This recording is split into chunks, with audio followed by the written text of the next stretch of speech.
Angela Merkel has been warned Germany could see the coronavirus pandemic have a worse than the worst impact on the economy compared to the hit suffered in the 2008–2009 financial crisis.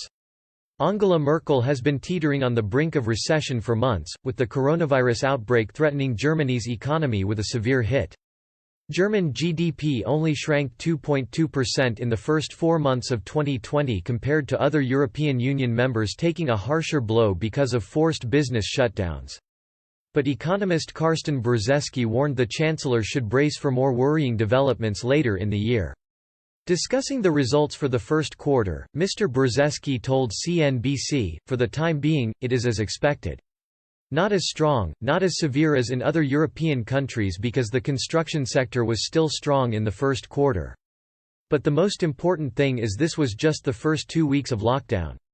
He continued, "Now we're going into the second quarter, this number gives us a sort of flavor that the second quarter will be much worse.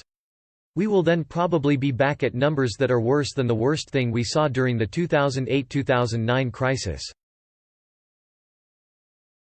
Angela Merkel this week joined forces with French President Emmanuel Macron to propose a new £448 billion rescue package to keep the EU from full economic meltdown. But the Chancellor has been warned the proposal could trigger the collapse of the bloc if Germany falls to its knees because of debts incurred to rescue the Union. Hans Mickelbach from the Christian Social Union, whose Merkel's CDU has been in coalition with since 2017, issued the warning in an interview with German magazine Deutschlandfunk on Wednesday. Mr. Mickelbach said, "My impression, given the reactions from other capitals, is that the proposal can divide the European Union more than unite it. If Germany falls to its knees, the EU will as well.